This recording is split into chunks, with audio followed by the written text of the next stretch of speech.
Olá, mais um Pode Parar começando, mais um candidato, mais uma candidata.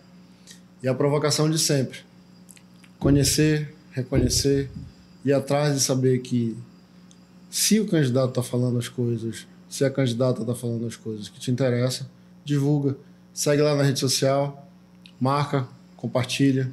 Aproveita e segue também no YouTube, ativa o sininho e toda vez que a gente começar um programa novo, você vai receber uma notificação e vai conhecer um novo candidato ou uma dupla de candidatos ou candidatas, como temos feito aqui. E hoje nós trouxemos Sofia Couto, que é candidata ao governo do estado pelo PMB. Boa tarde, candidata. Muito obrigado por aceitar nosso convite.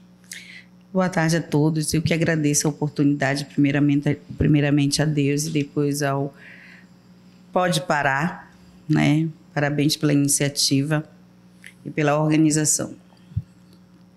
Bom, a ideia, e eu sempre tenho falado isso aqui, quando nós pensamos nesse projeto, era apresentar os candidatos ao eleitor, à população como um todo. Então, começando, quem é a Sofia Couto? Sofia Couto é uma mulher como todas as outras da periferia, que casou muito cedo, aos 15 anos, teve 3 filhos, e logo separou, ficou mãe solo na periferia.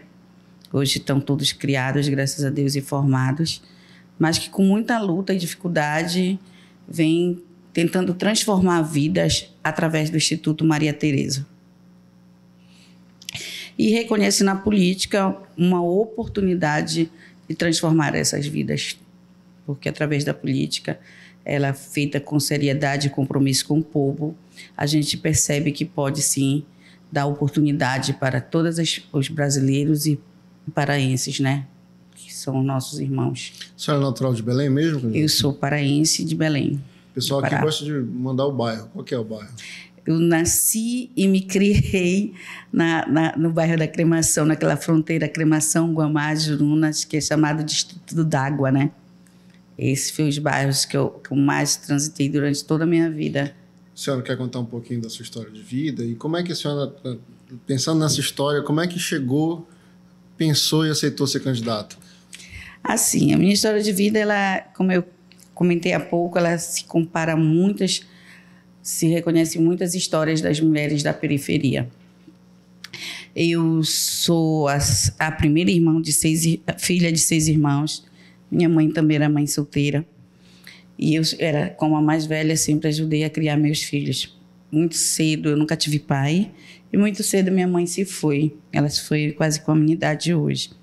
E aí eu casei aos 15 anos, né? Tive uma infância muito humilde mesmo, bastante difícil. E aos 15 anos eu casei e logo me vi com os meus 6 irmãos para criar, acabar de criar, e os meus 3 filhos, porque eu casei aos 15, mas aos 28 eu já estava separada. E aí foi um tempo muito difícil, né? A gente fez de todo um pouco. Graças a Deus eu trabalhei muito. E numa oportunidade que eu tive, que eu sempre digo que as oportunidades delas têm que ser alcançadas para transformar as vidas. Quando eu fui já de lavar roupa para fora e várias outras atividades, eu não tenho vergonha de falar. Eu fui trabalhar com automóveis, né? Passei 17 anos da minha vida trabalhando com automóveis. E aí já foi o tempo que as crianças cresceram, meus irmãos também casaram e as crianças foram se formando e são mulheres, né? E as minhas filhas são advogada. Eu comecei a estudar depois de separada, né? Depois de 28 anos. E hoje eu sou bacharel em Direito e estou terminando o curso de Gestão e Segurança Pública e Privada, que por conta da política eu tive que dar uma parada. E aí a política eu conheci em 2010. Eu estava trabalhando, nessa ocasião eu já estava trabalhando como empresária no ramo de automóveis, já tinha uma pequena loja de automóveis. E aí eu conheci a política, conheci e fui convidada na ocasião pelo ex-governador Simão Jatene, que estava vindo para a primeira eleição dele. Eu não entendia nada de política. E naquele momento parece que eu fui picada pelo vírus da política. Me envolvi, comecei a entender aquela transformação das vidas. E aí em 2012, o prefeito vendo, né, minha atuação, o prefeito veio, o Zenaldo Coutinho, que na ocasião era deputado, me convidou para participar da campanha e ser candidata, e aí eu já me envolvi, e até hoje eu estou envolvida. E aí, nessa ocasião, eu já fazia trabalhos sociais por conta da minha história de vida. Eu sempre dizia que o dia que eu melhorasse, eu ia ajudar as outras pessoas. E como eu já ajudava, na ocasião, já tinha um trabalho social antes da política, a política me abriu assim um horizonte que eu passei a ajudar mais pessoas. Então, isso começou a ser fascinante para mim. E eu fui me envolvendo. Aí depois eu passei a ser, depois do decorrer do tempo, né, trabalhamos como secretária da Política da Mulher, diretora da Casa do Idoso no município. E aí eu fui convidada para assumir o Partido da Mulher no final do ano e aceitei o desafio. E fomos montando a chapa, trabalhando um partido que é pequeno, está nessa segunda eleição a nível estadual. E nós formamos a chapa, fomos formando aos poucos, tinha uma outra articulação para um outro candidato, e aí ele desistiu e daqui a pouco eu fui lançada a candidata a governadora. Não era a minha pretensão, mas assim, projetos de Deus, às vezes, na vida da gente, a gente acaba fazendo um plano e Deus faz outros, e aqui estou nesse desafio que não tem sido fácil, até porque nós estamos num partido sem fundo eleitoral e sem tempo de televisão. E essa iniciativa hoje dos podcasts é uma iniciativa muito gratificante para a gente, porque dá a oportunidade da gente mostrar nossa história de vida, mostrar o nosso trabalho, mostrar os projetos que nós temos a nível de Estado, porque acaba sendo meio que covarde a questão do como é dividido o tempo eleitoral e a gente não tem oportunidade. Nós somos a única mulher hoje participando desse pleito e a gente não tem essa oportunidade de mostrar o nosso trabalho. Tem uma questão aqui que, além de conhecer os candidatos e candidatas, conhecer as legendas pela qual o candidato concorre. A senhora está falando que a sua história começa lá com o governador Simão Jatene, depois também com o Zenaldo. Então, a senhora pertenceu a outro partido antes? E aí... Sim. Eu pertenci a outro partido antes, mas eu sempre tive no lado da oposição. Eu sempre tive como oposição, né? Nós éramos oposição antes. E eu participei da eleição na primeira eleição pelo PMN, que hoje eu acho que é um outro nome. E agora nós estamos, né, nessa questão do Partido da Mulher Brasileira. Por que o PMB? Porque, na verdade, como eu falei há pouco, eu fui convidada a assumir a direção do Estado do partido. Foi um convite e eu aceitei. Eu estava sem partido, não tinha realmente uma pretensão política para essa eleição, e sim para 2024. E como eu estava sem partido, eu aceitei.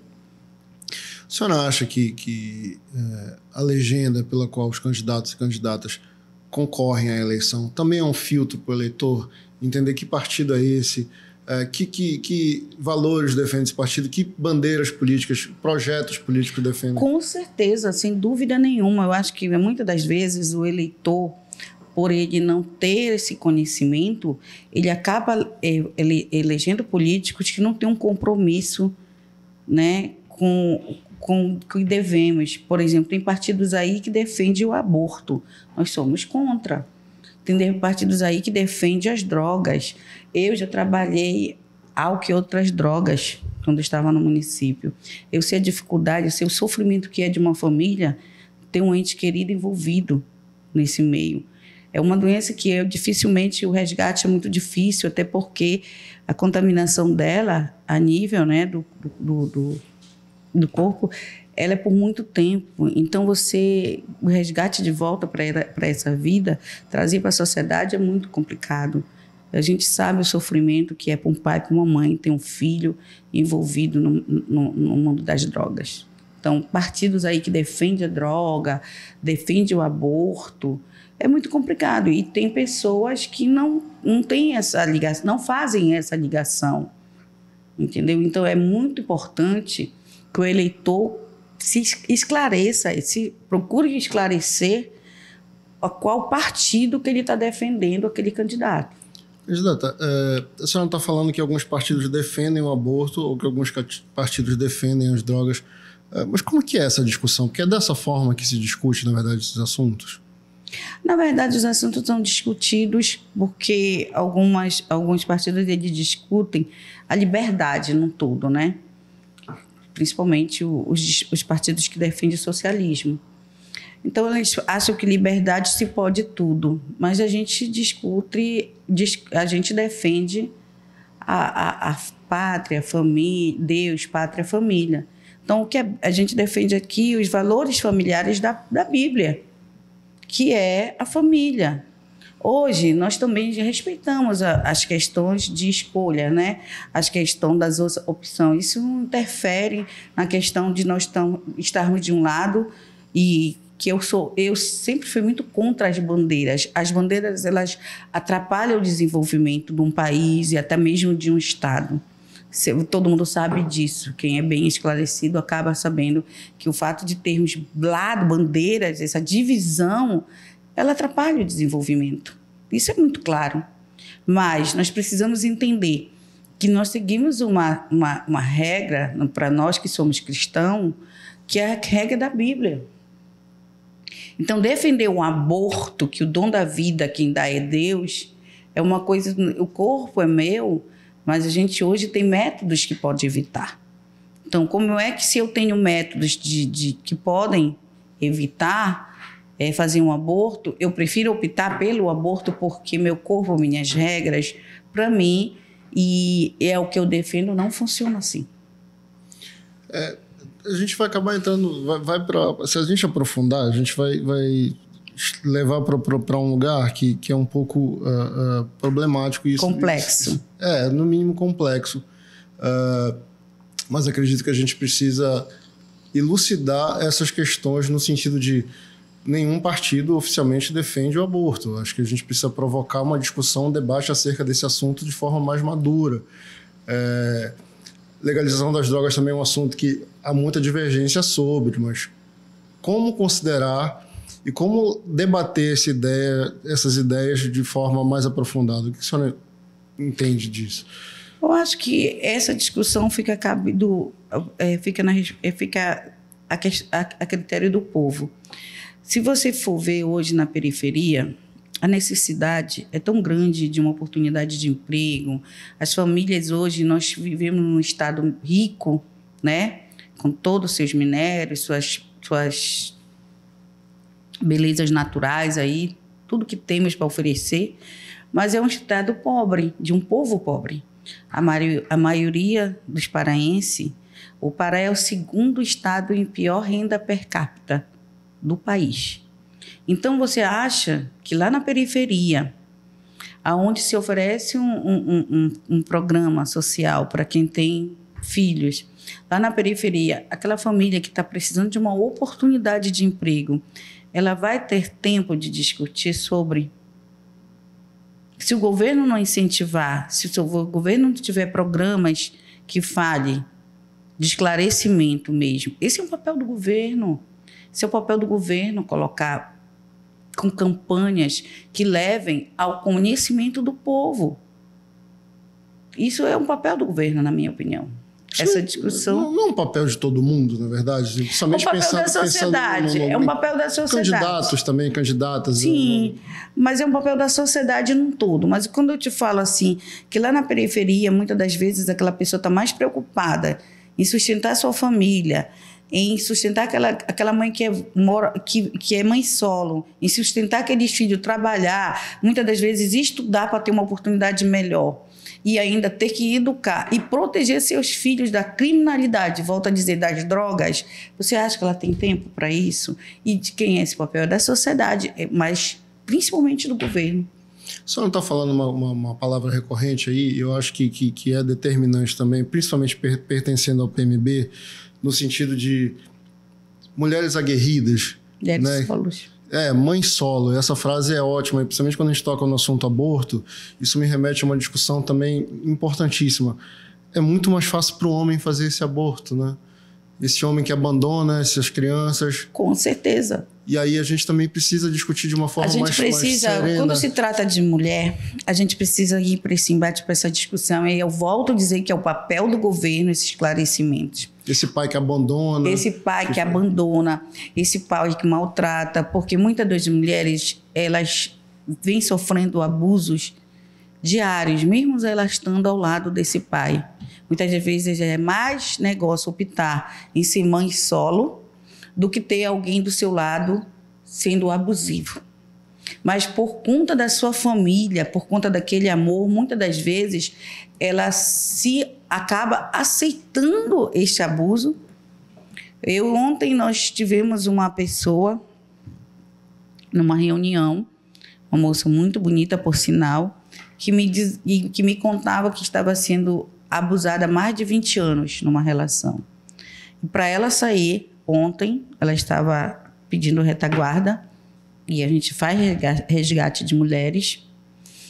Ela falou que foi ameaçada de morte e pediu medida protetiva. Estava na casa da mãe, onde o marido rasgou tudo que ela tinha, roupa, quebrou joias, quebrou o sapato, não deixou nada e ameaçou ela de morte. Agora, veja, ela me disse assim, eu tinha 20 anos quando eu conheci e por conta dos meus filhos eu fiquei 20 anos sofrendo calada. Então, às vezes, por vergonha, por críticas, por julgamentos, há pouco a gente falava de tatuagem, essa questão, porque acaba que muitas das vezes, nós temos mulheres que são machistas. A sociedade, ela é um pouco. Então, aí as mulheres têm vergonha de colocar e falar da sua vida pessoal. Porque hoje você vê o Facebook, mulheres lá colocando, às vezes colocam um sorriso, mas por trás tu não sabes o que tem. Se tem uma depressão, uma ansiedade, um sofrimento, um abusador. Tu não vê. Porque as mulheres, é só quem trabalha mesmo com essa demanda é que pode falar. Então, para mim, que casei aos 15 anos, aos 12 já estava em casa de família, casei aos 15, aos 28 me vi separada com os filhos, com os irmãos, e vim nessa transição todinha e acompanhando essas mulheres de resgate, a gente consegue visualizar isso. Por mais que a gente veja o sorriso, a gente já tem essa expertise para conseguir visualizar. Então, a gente vê hoje que as mulheres elas precisam dessa psicossocial para estar atendendo a elas. Eu acho que precisa ter delegacias preparadas, a própria polícia que vai lá com esse abusador. Esse abusador ele tem que também ter um trabalho junto a ele, porque muitas das vezes ele acusa a vítima desse abuso, porque ele não se enxerga como um abusador. Então, tem vários setores aí que nós, como mulher nesse governo, principalmente, nós não vamos fazer um governo para as mulheres, mas nós como mãe, mulheres, e hoje eu sou avó de 4 netos já, né? Tenho 2 netos sobrinhos. Então, a gente vê a necessidade desse olhar para as mulheres. Tu pode ter do teu lado uma mulher passando por uma situação e muitas das vezes, tu não percebe, porque por trás de um sorriso pode ter uma mulher sendo abusada. Pegando sua origem, o histórico que a senhora declarou aqui, mais o seu partido, a gente pode entender que essa luta pelos direitos das mulheres é uma bandeira do seu governo? Sempre foi. Sempre foi uma bandeira minha e será de todo o corpo técnico do meu governo, porque vai ser uma prioridade, priorizar delegacia em todos os interiores de proteção da mulher, mas eu não quero só um carro rosa para dizer que lá tem um carro de proteção da mulher, não. Nós queremos que seja um carro igual, mas nós queremos respeito para essas mulheres. Nós queremos que homens e mulheres caminhem juntos lado a lado, nem na frente nem atrás, mas lado a lado, com respeito. Porque eu acho que uma vez o homem, ele tendo esse respeito pela questão da educação com a mulher, ele poder também ter um acompanhamento psicossocial nessas delegacias, ou até mesmo nos órgãos públicos. Você imagina que, para a gente que passou um período na iniciativa privada, por mais de 25 anos da minha vida foram na iniciativa privada, e mais uns 12 anos na iniciativa pública, a gente percebe que tanto na vida, na sociedade civil e na pública, tem pessoas com os mesmos problemas. Então, acho que esse estudo de base para levar para essas pessoas, no geral, um atendimento psicossocial para que possa ter mais palestras sobre, mais acompanhamentos sobre, isso vai ajudar muito. E no nosso governo, isso será uma prioridade. Um dos principais ainda nesse assunto, porque só ele ramifica tem muitos desdobramentos, um dos principais problemas da mulher que sofre agressão é a dependência financeira do agressor. Com certeza. O que a senhora pensa na economia para essas mulheres? Olha só, deixa eu te falar. A dependência financeira é um dos pontos. A maior dependência ainda é emocional. Por mais que pareça que não, mas a dependência das mulheres ainda é essa irresponsabilidade emocional que alguns homens têm. Então, ela acaba sendo dependente emocional porque ela transmite também para os filhos, principalmente quando tem os filhos. Quando a gente passa para a dependência financeira, a gente vai ver muitas mulheres que abriram mão das suas vidas profissionais, das suas próprias vidas para cuidar da família. E aí deixaram de ser oportunizadas com capacitação, com oportunidade de uma educação, de uma graduação, por conta daquela família. No nosso governo, nós vamos oportunizar mais essas mulheres com capacitação, com programas sociais que possam estar levando a educação para que elas possam adentrar no mercado de trabalho. E, principalmente, um ponto-chave para que isso possa acontecer são as creches de qualidade. A gente vê, foram promessas que foram feitas, que ia ter no governo que está aí, uma creche que seriam construída em cada município. Isso não aconteceu. Está sendo novamente uma promessa, mas no nosso governo nós vamos priorizar a educação, vamos priorizar essas creches de qualidade com tempo integral, mas com qualidade e segurança principalmente, para que esses pais porque também temos os pais que criam seus filhos sozinhos, a gente acompanha também esses pais. E eles possam deixar seus filhos e com segurança para que eles possam ir trabalhar e poder estar ali seguro no seu trabalho, garantindo não só a sua produção, mas garantindo a segurança dos seus filhos. Mas existe um projeto, assim, você não pensa num projeto específico para a empregabilidade das mulheres? Sim. No nosso governo, a gente, se você ver nosso slogan, é um Pará seguro e de oportunidade. Por que um Pará seguro e de oportunidade? Eu falo aqui para todos que estiverem me escutando, todo o Pará. Eu tenho certeza que em cada casa, em cada lar, um conhecido tem alguém que está deixando o nosso estado em busca de oportunidade em outro estado, de um emprego. E não são grandes empregos. A maioria são de garçons, a maioria são na hotelaria, a maioria são para transporte. E veja bem, nós temos um estado rico, mas que a nossa extensão territorial é gigante. O acesso em outros municípios são complexos. Você vê bem, para você vir de Ananindeua hoje, que levaria 15 quilômetros, mais ou menos, Belém-Ananindeua, você poderia levar em meia hora, você tira aí 2 horas e meia, se não tira mais. Então, veja bem, se nós tivermos estradas, pontes e uma infraestrutura que ligue esses municípios para que nós possamos estar fomentando o turismo, com certeza teremos mais empregabilidade. Então, a gente já foi para a questão infraestrutura. Porque uma coisa liga a outra. Então, quais são os seus projetos para infraestrutura no estado? O projeto para infraestrutura ele é muito audacioso. Eu penso no trem de passageiro. E quem sabe no futuro, um trem-bala. Por que não? Por que não? Em 1964, no Japão, se pensou em trem-bala, as pessoas achavam que era um absurdo. O Japão conseguiu. Claro, mas você está pensando em trem-bala num estado onde é reconhecido pelo brasileiro como o fim do mundo. Mas por que não? Nós somos o segundo estado maior do país, o segundo maior estado do país, se não for o maior. E aí você vê em pequenos municípios, como aqui no Marajó, distâncias mínimas que precisa ser de balsa, não tem uma ponte adequada para essas visitas desses turistas. Qual é a infraestrutura que a nossa capital oferece a nível para os turistas visitarem nossas ilhas? Me fala. Qual é a infraestrutura? Vários problemas, várias questões da infraestrutura, mas eu já estou interessado no trem-bala. Ele vai sair de onde? Ele vai vir da capital? Como é que é? Ele vai cortar o estado como todo? Sim, não, trem-bala nós estamos analisando, vai ser um projeto de construção, vai ser um trabalho de estudo. Nós queremos o trem de cargas e passageiros. Primeiro um trem de cargas e passageiros. Sim, um trem de cargas e passageiros saindo de Jacundá, saindo do sul do Pará, que uma viagem que hoje leva de quase 24 horas, você pode fazer com paradas até de 4, 6 horas.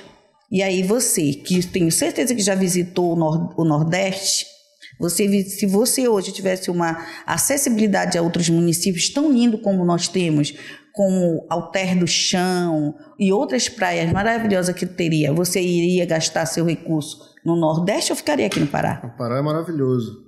Então, e aí, nós geraríamos mais emprego ou não? Sim, pela lógica.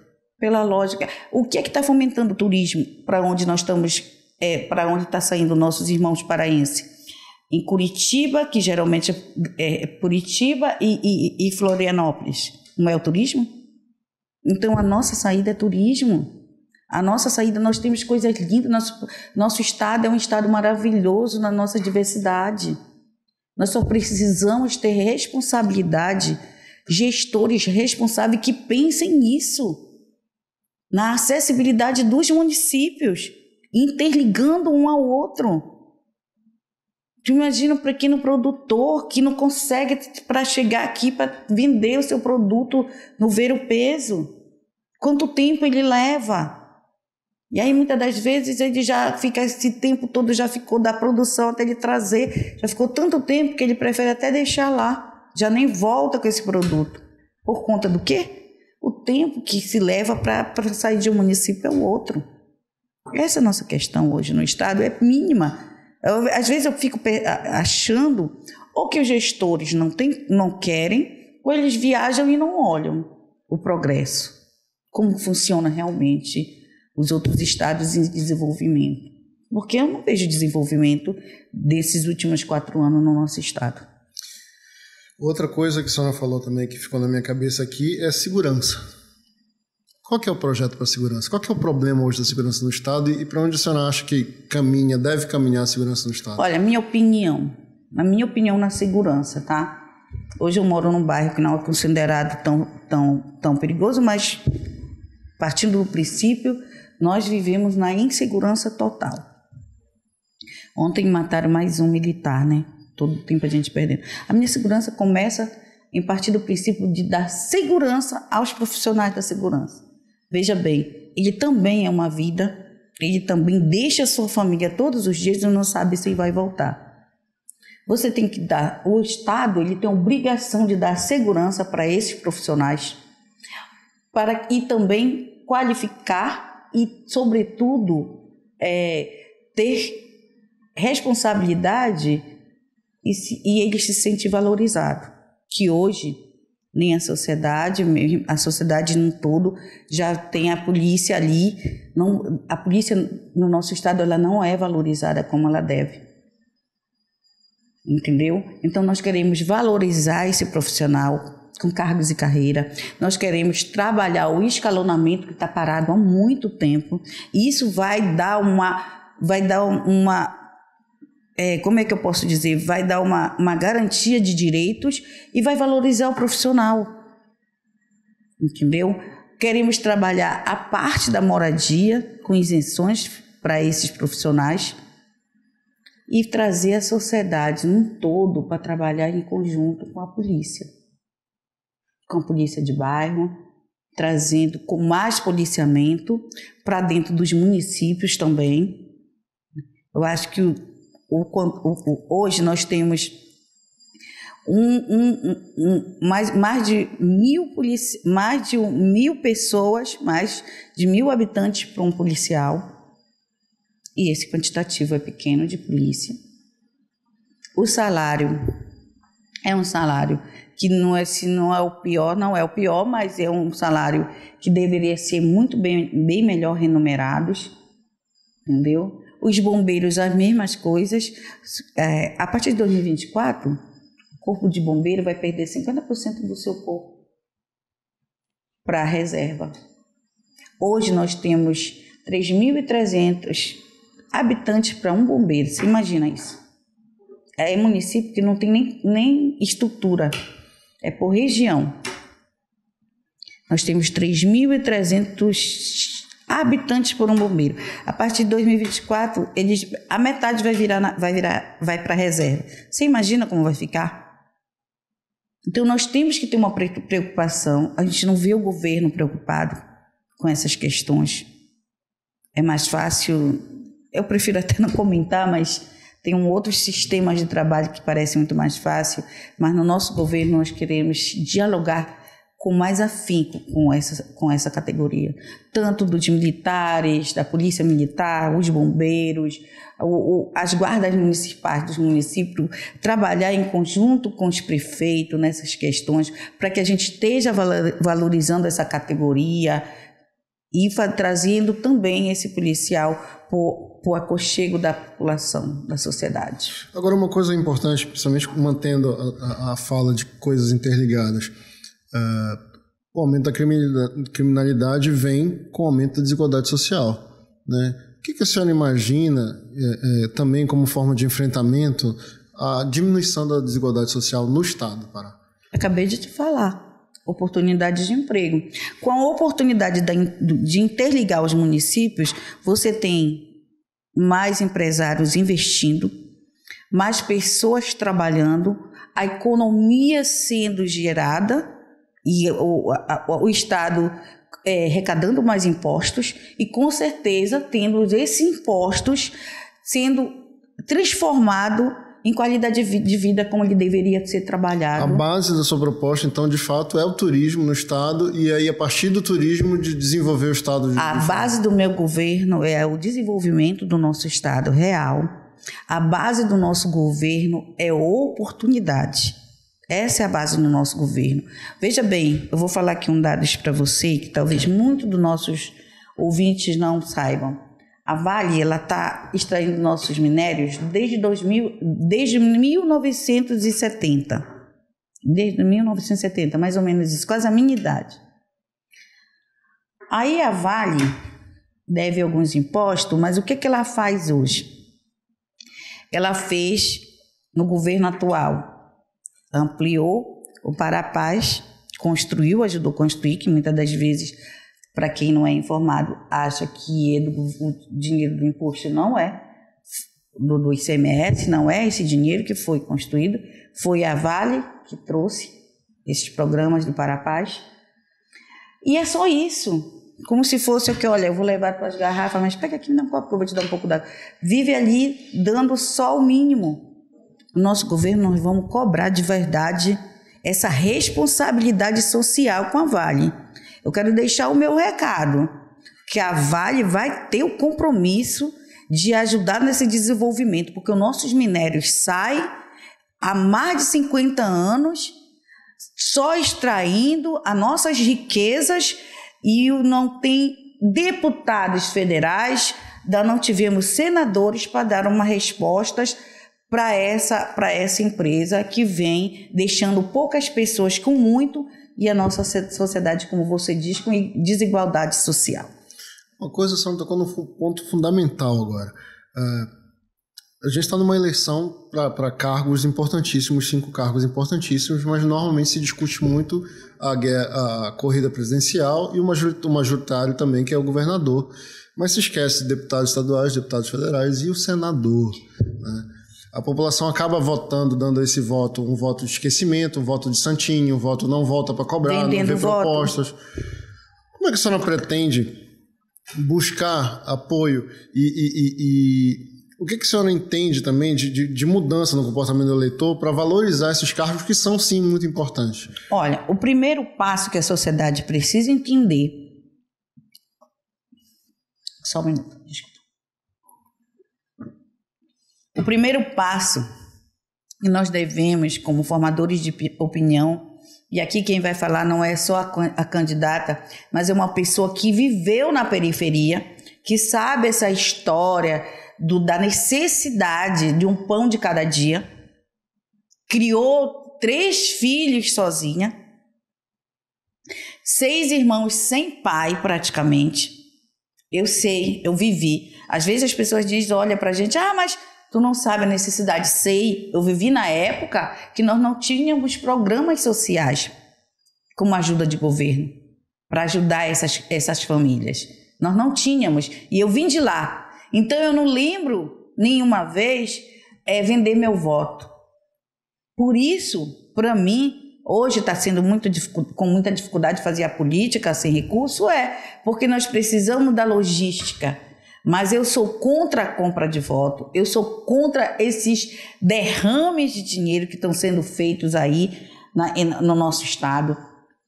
Aí eu te falo, de quem é esse compromisso? É da sociedade no todo, porque nós devemos escolher os nossos deputados estaduais com muitos critérios, porque eles estão lá para fiscalizar os nossos impostos. E com licença da palavra, que se viu desse eletivo agora, dentro da nossa Assembleia Legislativa, foram deputados 2, 3 anos se articulando, e esses 6 meses agora, 8 meses, fazendo política. Projetos realmente não se viu para a sociedade. Então, essa responsabilidade com o voto de reeleger deputados que não são comprometidos com o povo e não têm responsabilidade com o dinheiro público, é um compromisso do povo, é uma responsabilidade do povo. Vender o voto, e uma coisa que o tribunal, o TSE fez, talvez para inibir os 2 lados, e eu achei muito interessante. Olha que algumas coisas eu não sou muito a favor do Alexandre de Moraes, mas ele fez ele decretou um negócio muito importante, que ninguém pode levar celular, porque essas pessoas da periferia, elas eram como se um voto de cabresto, porque elas tinham que provar que elas votaram naquele candidato. Agora, quem levar o celular pode ir até preso, de 6 a 2 anos de cadeia. Então, isso vai inibir essa compra de voto. Isso já vai ajudar muito para que essa escolha seja feita com responsabilidade. Quanto aos nossos deputados federais, eu vejo hoje, nós temos bons candidatos a estaduais e temos excelentes candidatos a federais e temos candidatos a Senado também, porque o Senado é importante para que esteja trabalhando com o governo federal, para que o governo federal venha estar trazendo desenvolvimento também de mãos dadas com o governador, que não aconteceu. Aquela coisa que eu te falei lá atrás, a questão de partido e bandeiras acaba atrapalhando o desenvolvimento de um estado e do país todo. Então eu te digo assim, os federais estão lá, muitas das vezes eles conseguem a emenda, conseguem sim, mas tem toda que a gente sabe que aí a emenda não aparece, e aquela coisa, uma obra que era para ser feita em 2 anos, leva 5, quando a gente vê só tem as placas. É isso que está acontecendo no nosso estado. Então essa responsabilidade é do estado, é nossa, da questão da sociedade no todo. Não adianta eu estou aqui, eu estou me colocando com toda dificuldade, colocando o meu nome à disposição, mas quando a gente não tem esse recurso, a gente percebe que cada vez fica mais longe, porque é uma guerra praticamente covarde. Você vai ver derrame do dinheiro público. Eu, conversando com um deputado, convidei inclusive ele para vir para o partido, ele disse, teu partido não tem dinheiro. Eu disse, sim, nós somos contra fundo partidário, mas é legal, mas é moral. Esses bilhões que foram investidos no país, para fundo eleitoral, para se fazer campanha, jogar papel na rua, poderia ter sido investido em infraestrutura, em saneamento básico, que é a base da saúde, em educação, na própria polícia para a segurança. Onde ele está? Na rua. O que ele vai ser? As bandeiras, os papéis, as articulações. A política está um negócio que está um balcão de comércio. Essa é a realidade. Essa é a realidade. E essa campanha, essa exatamente, eu estou na 7ª campanha. Eu tenho tempo de 12 anos de militância política. Eu sempre gostei de participar, eu gosto desse envolvimento político, eu gosto de discutir política, eu gosto de aprender. Na verdade, eu estou engatinhando, mas eu gosto todo dia de conversar sobre. Ela está atípica. Você está vendo aí todo mundo rindo, dançando. As pessoas esqueceram já as centenas e milhares de pessoas que morreram na pandemia por conta de respiradores. As pessoas esqueceram que elas morreram por falta de leito, que tiveram entes queridos que faleceram por falta de leito. Elas já esqueceram, fica em casa. E se hoje você anda em Belém, não precisa ir longe, você anda aqui em Belém, imagina Belém, a capital, centenas de comércios fechados. Eu tive domingo rodando em Belém, embora ali no restaurante, chegava fechado. Centenas de pequenos empresários e médios empresários quebraram com ficar em casa. As pessoas já esqueceram, porque nós temos essa facilidade de esquecer rápido. Nada que uma dança, aquele movimento da política parece que faz as pessoas esquecer. Mas eu ainda acredito que a política transforma. Tenho esperança que ainda a gente mude muito. Eu acredito que, eu vou falar aqui, não sei se eu posso, mas eu vou falar, que o presidente Bolsonaro veio para mostrar isso e que muita coisa para frente talvez eu não veja, nem meus filhos, mas meus netos vão ver um país melhor, desenvolvido, aonde um dia quem gostar de política vai ter que fazer ela sem fundo eleitoral, sem tempo de televisão, mas sim com trabalho, compromisso e responsabilidade com o dinheiro público. Existe um ponto fundamental, assim, acho que tem duas questões que a população, mesmo quem não entende, se indigna, e a senhora está falando de uma delas, que é o fundo eleitoral. Outra é a quantidade de legendas, que as pessoas não sabem mais nem quem são, o que defendem. O que a senhora pensa, então, da quantidade de partidos que a população nem se reconhece, muito menos reconhece os partidos? Eu penso que cada político, que principalmente aqueles políticos profissionais, porque se você for ver o nosso cenário político hoje, ele é bem claro, até para quem não entende. É marido tentando eleger esposa, é pai tentando eleger filho, é uma família toda que às vezes ali tem o pai, o filho, o pai, a mãe, o filho, até o Espírito Santo, e já preparando as suas futuras gerações que viveram a vida toda da política, viveram o tempo todo desse dinheiro. Então, às vezes, as pessoas dizem para mim, mas tu vai concorrer com uma máquina. A máquina é o povo, gente. A máquina é o povo, nós somos a máquina. O voto, quem tem a detenção do voto, somos nós. Esse direito que há 90 anos nós brigamos por ele. Há 90 anos atrás, esse direito é nosso, de escolha. Não existe máquina quando o povo quer mudança. Não existe. Mas ele precisa querer. Ele tem que ter a visão que perpetuar no poder não muda nada. Não muda, não vai ter mudança. Não tem compromisso. O caba hoje, ele entra, se você for perceber, o político entra.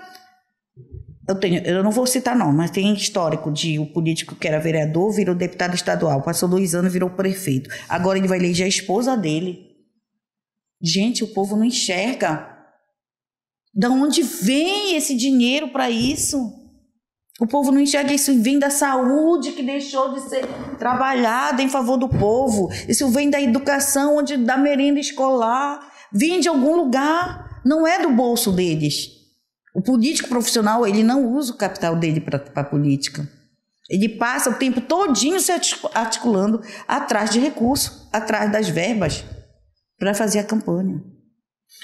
Só uma questão que eu não entendi. A senhora concorda ou a senhora discorda da quantidade de partidos? Eu discordo. Discorda? Eu discordo. Fato, são muitos partidos. Eu discordo porque, na verdade, o que acontece? São muitos e alguns, já por ter um tempo maior, né, de eleição, eles acabam tendo mais cargos federais eletivos. E aí, quanto mais os cargos federais, quanto mais deputados federais eleitos, maior é o fundo eleitoral. Não só discordo da quantidade de partido, como discordo do fundo eleitoral. Hoje, eu participo da minha 4ª eleição. Eu costumo dizer que eu sempre participei, eu nunca ganhei a cadeira, nunca adquiri sentar numa cadeira, mas eu nunca perdi uma eleição, porque o que a gente aprende ninguém tira. Mas eu discordo por quê? Porque a gente sabe que a maioria, principalmente dos políticos profissionais, dito eles, né, as grandes lideranças, que é assim que elas são vistas, elas vão para onde é conveniente. Elas não têm aquela defesa em si, elas vão para a conveniência em si, onde tem o recurso, onde tem a facilidade de ser eleito. É assim que funciona. Eu queria fugir para um outro lugar, mas eu vou segurar um pouquinho, a gente falando da importância dos deputados, dos senadores, e aí a gente está falando de grandes projetos. Eu queria debater com a senhora sobre o valor da energia elétrica que pagamos no Pará, né, que a população se sente Isso é uma coisa que a gente injustiçada. vem discutindo, inclusive com a equipe técnica. Nós temos as 3 maiores hidrelétricas no estado e pagamos a energia, ainda pagamos uma energia cara. Eu sou a favor da energia solar.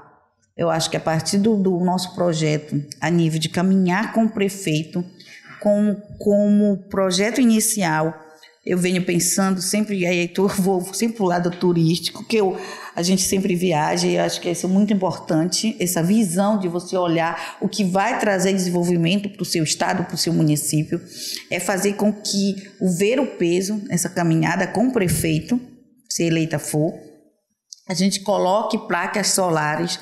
O ver o peso ficou há 3 dias, nem sei se já voltou à luz em algumas barracas, um prejuízo gigantesco para aquelas pessoas que já vivem só por seu sustento, as barracas sem luz. Passamos lá no domingo, segunda, terça, estava tudo desligado.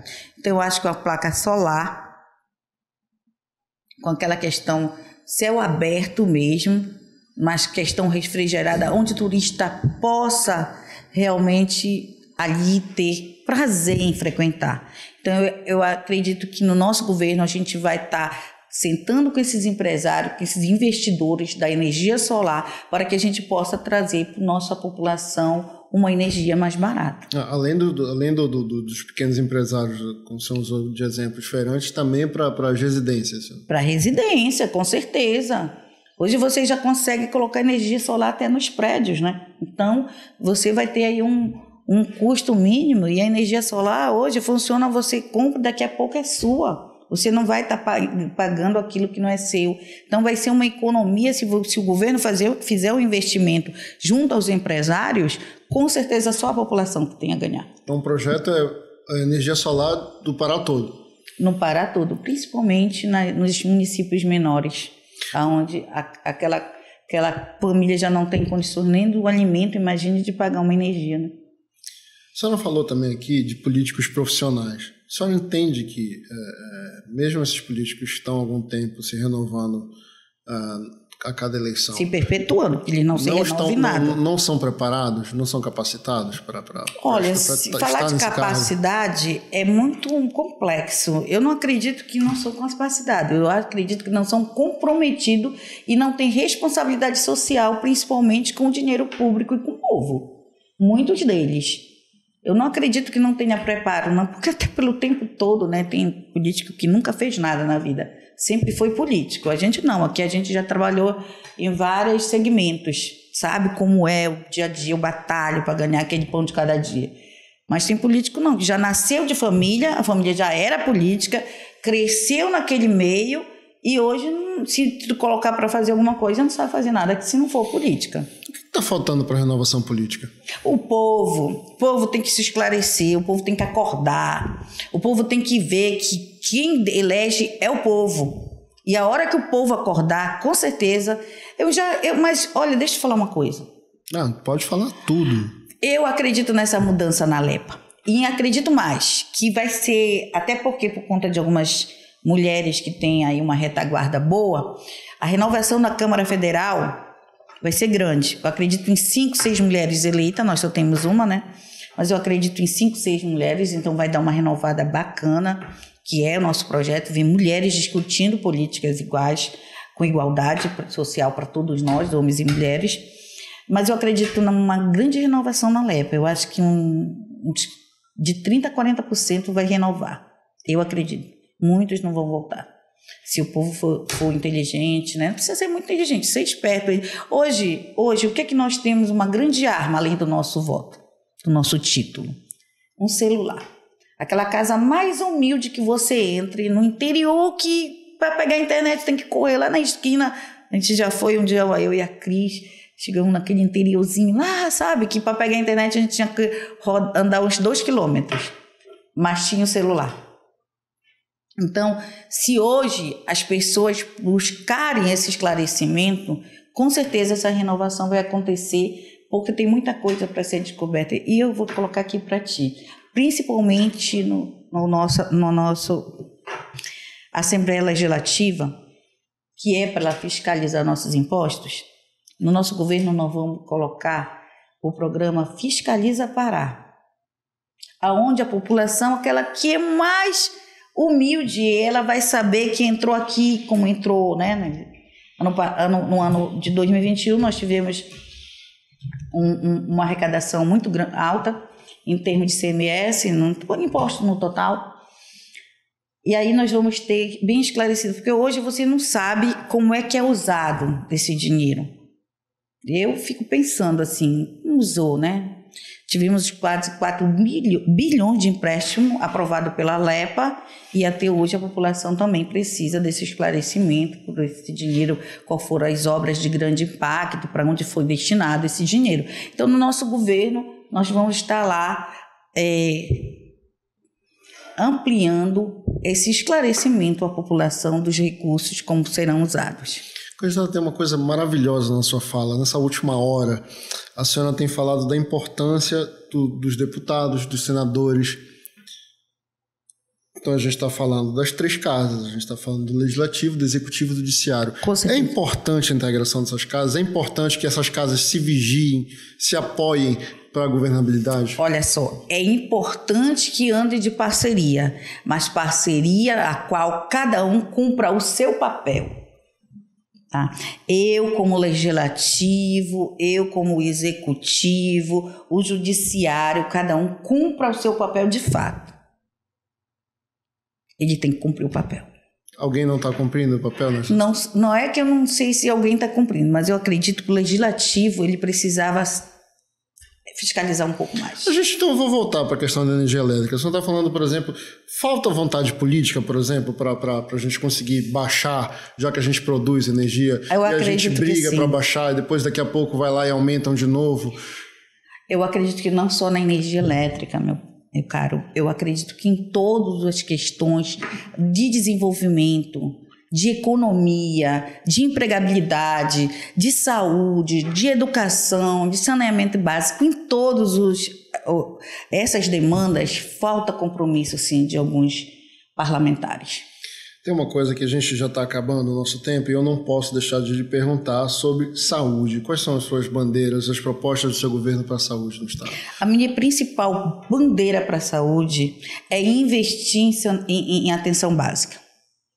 Os investimentos que foram feitos em atenção básica no governo passado foi mínimo. E nós precisamos focar na atenção básica. A atenção básica ela é uma prioridade do nosso governo justamente para que nós possamos ter um melhor atendimento na média e alta complexidade. Se nós investirmos em saneamento básico, que está linkado à saúde, e investirmos em atenção básica, na qualificação de atendimento também ao usuário, e investirmos em mais profissionais especializados, com certeza nós teremos vamos desafogar a média e alta complexidade. Bom, de novo, a gente já falou aqui, super importante que um candidato venha e fale com a gente, fale com o eleitor de forma clara, de forma objetiva, que se apresente. Falta uma pergunta. Dito tudo isso que já foi dito pela senhora aqui, o que mais indigna hoje na política brasileira? O que mais me indigna na política brasileira é que as pessoas fazem, que os políticos fazem política para eles. A política é do povo e tem que ser para o povo. Então, muitas das vezes, a gente que vem da periferia e conseguiu, através da oportunidade, se eu te contar como as oportunidades chegaram na minha vida, e por isso que a gente fala muito de oportunidade, a gente vê as pessoas trabalhando em benefício próprio. O que precisa, e a gente vai focar sempre, ser um político responsável com a sociedade e, sobretudo, com o dinheiro público. Candidata, eu preciso lhe agradecer em meu nome, em nome da equipe, a senhora tirar uma horinha, e eu sei que não é só uma horinha, porque vem e vai, parar a campanha para atender e falar com a nossa audiência. Então, de verdade, muito obrigado por esse tempo. Eu queria lhe pedir suas considerações finais. Eu que agradeço a oportunidade, primeiramente a Deus por estarmos aqui, e a oportunidade de poder estar aqui, batendo esse papo descontraído, falando, discutindo política, isso é muito importante. Agradeço ao Pode Parar, porque para nós que não temos tempo de televisão, isso é de suma importância, podermos falar de projeto, podermos discutir políticas aqui e falar com a população para ela entender que essa inclusão de partido pequeno na política já é difícil. Imagine a inclusão de uma mulher negra e da periferia. Então, eu agradeço imensamente. Quero convidar toda a sociedade paraense para caminhar conosco nesse projeto, que será um projeto de um governo participativo e de oportunidade. Muito obrigada. Obrigado, nós que agradecemos. É isso, Pode Parar vai ficando por aqui. Hoje nós apresentamos Sofia Couto, que é candidata ao governo do estado pelo PMB, e a gente espera que a fala da candidata tenha chegado, que você tenha entendido, anotado. Gostou? Segue lá, dá feedback. Não gostou? Segue também. Mostra o que não gostou. É isso que a gente está precisando. Entender se o que é dito combina com o que a gente espera para a sociedade. Se você acredita no que de fato falou o candidato, qualquer candidato que tenha sentado aqui, qualquer candidata que tenha sentado aqui. É isso. Pode Parar de hoje, vai ficando por aqui e até o próximo.